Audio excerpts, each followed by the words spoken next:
53 సంవత్సరాలైన ప్రత్యక్ష రాజకీయాల్లో ఉన్నాడు అధ్యక్ష. డైరెక్ట్ అంటే అంతకుముందు ఒక కాలేజీ నుంచి కూడా ఇంకో 10 సంవత్సరాలు చూసుకున్నాడు అంటే కళ్ళ ముందు రాజకీయ ప్రస్థానాన్ని మొత్తం చూశాడు అధ్యక్ష. అటువైపు ఎంతమంది మారారు అధ్యక్ష?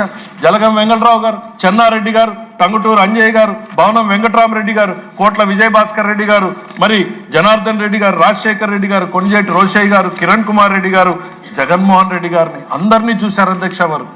అటువైపు ప్లేయర్స్ మారుతూనే ఉన్నా ఇటువైపు మాత్రం ఈయనొక్కడే నిలబడ్డాడు అధ్యక్ష.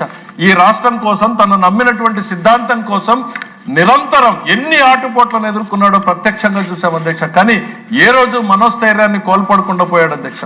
ఒక్క సంఘటన, ఒక ఉద్దేశం వచ్చి 2095 నుంచి 99 వరకు అనేక నిర్ణయాల్ని ఆ రోజు ముఖ్యమంత్రిగా చంద్రబాబు నాయుడు గారు తీసుకుంటే 10 సంవత్సరాలు ప్రతిపక్షంలో ఉన్నటువంటి రాజశేఖర్ రెడ్డి గారు తర్వాత అధికారంలోకి వచ్చారు అధ్యక్ష. 2004 నుంచి 2009 వరకు అధికారంలోకి వస్తే 63 హిస్టారికల్ ప్రాజెక్ట్స్ అధ్యక్ష. రొటీన్గా జరిగే అడ్మినిస్ట్రేటివ్ కాదు, ఒక చరిత్ర గతిని మార్చేటువంటి నిర్ణయాల్ని గతంలో తీసుకున్నటువంటి చంద్రబాబు నాయుడు గారు తీసుకున్నారు కదా అని 63 ప్రాజెక్టులు పెడితే 62 ప్రాజెక్టులను కంటిన్యూ చేశారు అధ్యక్ష. టెక్నికల్ రీజన్స్ తో ఒక ప్రాజెక్ట్ ఆపారు అధ్యక్ష. గతంలో ఈ ముఖ్యమంత్రులందరూ కూడా ఎంతో చేయాలని, ఏదో తమ ముద్రను నిలపాలని, ప్రజల జీవితాల్లో మార్పు తేవాలని ఆలోచన చేసి తపన పడ్డారు. కొంతమంది చేశారు, కొంతమంది చేయలేకపోయారు.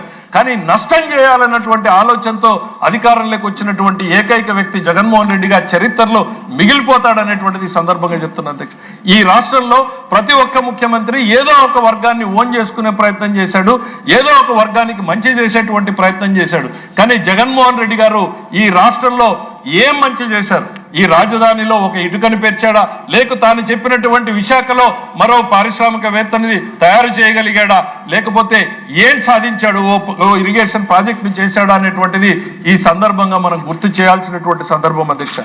ఆయనకి రాష్ట్రం రాజకీయం, రాష్ట్రం అంటే రాజకీయం తప్ప ప్రజలు, ప్రజల సంక్షేమం అనేటువంటిది ఏ కోణంలోనూ కూడా కనపడదు అధ్యక్ష. ఎందుకనంటే అధ్యక్ష, ఆ రాష్ట్ర విభజన సందర్భంలో ప్రజలు రోడ్డెక్కి యువకులు, మహిళలు, వృద్ధులు ఈ రాష్ట్రం కలిసి ఉండాలి అని చేసినటువంటి పోరాటం కళ్ళ ముందు ఇంకా ఉంది అధ్యక్ష.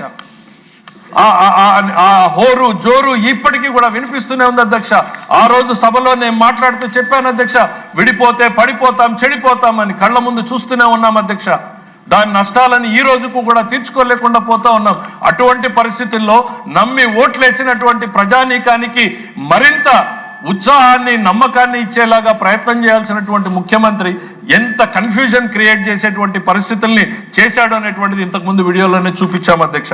ఆయన ఈ సభలో అధ్యక్ష ఎన్నో చట్టాలు చేశాం, ఎన్నో చర్చలు చేశాం, ఎన్నో తీర్మానాలు చేశాం, మరెన్నో ప్రజల జీవితాల్ని మార్పు చేసేటువంటి ఆలోచనలు కూడా తీసుకొచ్చాం అధ్యక్ష.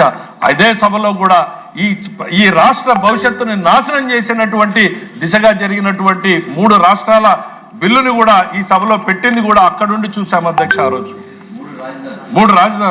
3 రాజధానుల పేరుతో ఆయన చేసినటువంటి, ఆ రోజు ఉన్నటువంటి శాసనసభ్యుల వ్యవహరించినటువంటి తీరు చూశారు కదా అధ్యక్ష. చప్పట్లు కొట్టారు అధ్యక్ష. శాడిజమో, సైకోయిజమో, దీనికి మించినటువంటి మరేదైనా పదం ఉందేమో అతకాలి అధ్యక్ష. ఎవరి మీద అధ్యక్ష కక్ష?